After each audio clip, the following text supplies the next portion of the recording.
You meet her at a used bookstore in Astoria. She's arguing with the cashier about whether a coffee-stained copy of a poetry book should really be full price. Her hands move like she's already won the argument before it started. You offer to buy it for her. She says no, but she gives you her number, just so you can apologize properly. A week later, she invites you for tea. Bir çay içelim, which you don't know yet, is basically a signal she's interested in something real. You show up expecting a quick coffee. You get 2 hours, 4 refills, and a debate about whether your zodiac sign explains your personality. You learn later that Turkish coffee has its own rituals passed down through families, and that the grounds left in the cup are red for your fortune. She reads yours. She says, "You're going to travel somewhere far." You do not believe in this. You will believe in this by the end of the year. The first month, nothing moves fast. No quick moves. Just talk, walks, tea spots, the occasional market. You try to hold her hand on date 3. She lets you, but you can tell it means something to her that you asked first.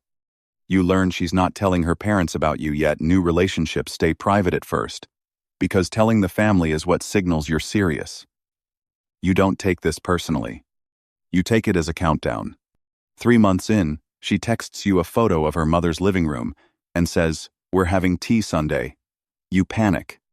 You buy a box of baklava, a bouquet, and a shirt that is somehow both too formal and too tight. You've read enough to know, greet the elders first, accept whatever tea and food is offered, and lean more formal than feels natural. If grandmother is in the room, she gets your attention before anyone your own age. You do all of this. Grandmother still looks at you like you're a returned package.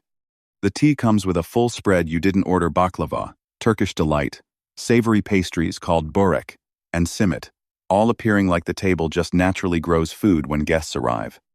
You compliment everything. This is correct. Her mother refills your tea glass before it's even a third empty. You will learn this never stops, ever, for the rest of your life. Her father says almost nothing to you the entire visit.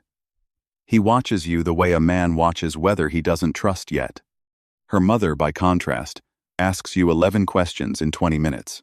Your job, your family, whether you eat pork, whether your mother is still alive, whether you can dance. You answer honestly. You do not mention that you cannot dance. You will be exposed on this later. The relationship deepens, and so does the surveillance, gentle as it is.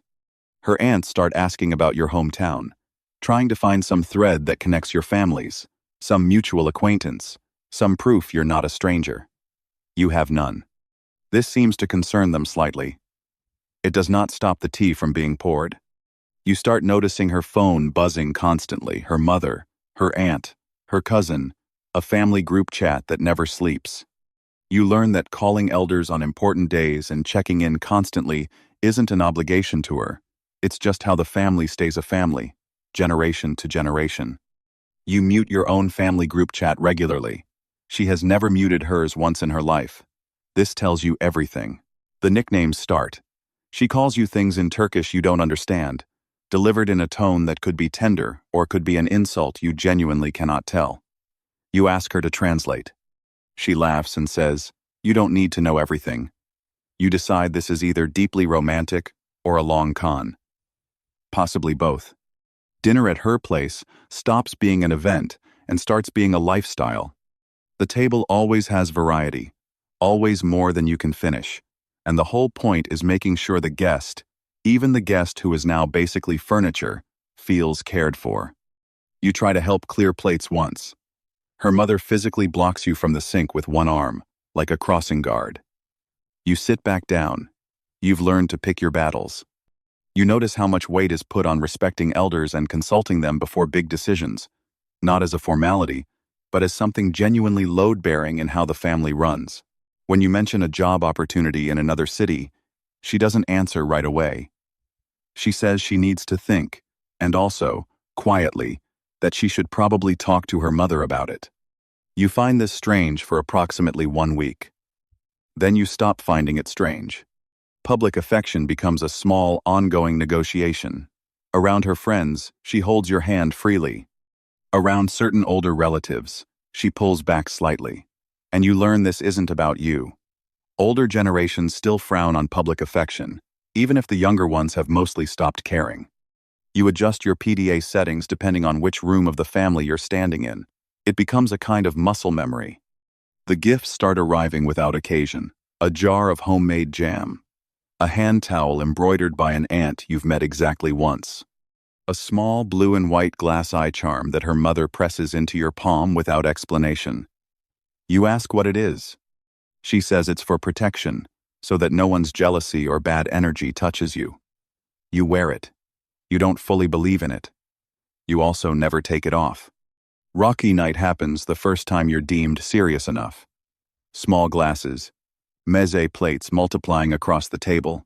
Her father finally telling a joke directly at you instead of about you. You don't understand half of it. You laugh anyway, on beat, because you've learned that's 80% of what's required. He refills your glass. This, you now understand, is a test. You fail the dancing portion of a cousin's engagement party spectacularly. There is a circle. There is a scarf. There is a very specific shoulder shimmy you did not know existed until this exact moment and clearly should have. Her cousins scream with laughter. She is laughing hardest of all, dragging you back in every time you try to escape to the snack table. You realize the laughing isn't at your expense exactly. It's an initiation. 6 months in, she takes you to meet her grandmother properly. Alone this time. No buffer of parents. Grandmother is the one who gets greeted first now, always, before anyone else in the room, no exceptions. She studies your face for a long moment, says something in Turkish you don't catch, and then, unexpectedly, laughs and pats the seat beside her. Your girlfriend exhales like she'd been holding her breath the entire visit. You didn't realize there was a test happening. There was always a test happening. You start picking up phrases without trying, not from lessons from repetition, from being in rooms where the language just happens around you, and eventually, inside you. You use one wrong, in front of her uncle, and everyone erupts. You've now provided the family's entertainment for the evening. This, too, is apparently a form of acceptance. The holidays hit differently now. Every gathering means more food than any group of people could reasonably eat, and refusing seconds reads as a small insult to whoever cooked. You learn to pace yourself the way a marathon runner paces a race, slow, strategic, never sprinting the first course, because there are always more courses coming. Her mother starts asking, gently at first, when you're planning to visit Turkey together. Then, less gently. Then it becomes an assumption baked into every conversation, like it was always decided and you just hadn't been informed yet. You bring it up with your girlfriend. She shrugs and says, that's just how it works once they've decided they like you. The plans start making themselves. You go. The village is small, everyone is somehow related to her, and an aunt takes one look at you on arrival and announces, in Turkish, something about your hands that makes the whole car laugh. Your girlfriend refuses to translate it. You decide this is for the best. You spend the week understanding, finally, that all of this, the folk dances, the tea rituals, the endless hospitality, isn't performance. It's just how the culture has moved from one generation to the next, alive instead of remembered. Somewhere in that trip, watching her argue affectionately with her grandmother over how much sugar belongs in tea, you understand something you couldn't have explained 6 months ago. You didn't just start dating a woman. You started dating a whole architecture of people who show up, feed you, tease you, protect you, and quietly decide, one tea glass at a time, whether you're theirs. You still can't do the shoulder shimmy. You still don't know what the aunt said about your hands. But you wear the little blue glass eye every day now, and when your phone buzzes with a family group chat that isn't even yours yet, you find yourself checking it anyway. That's not just a relationship.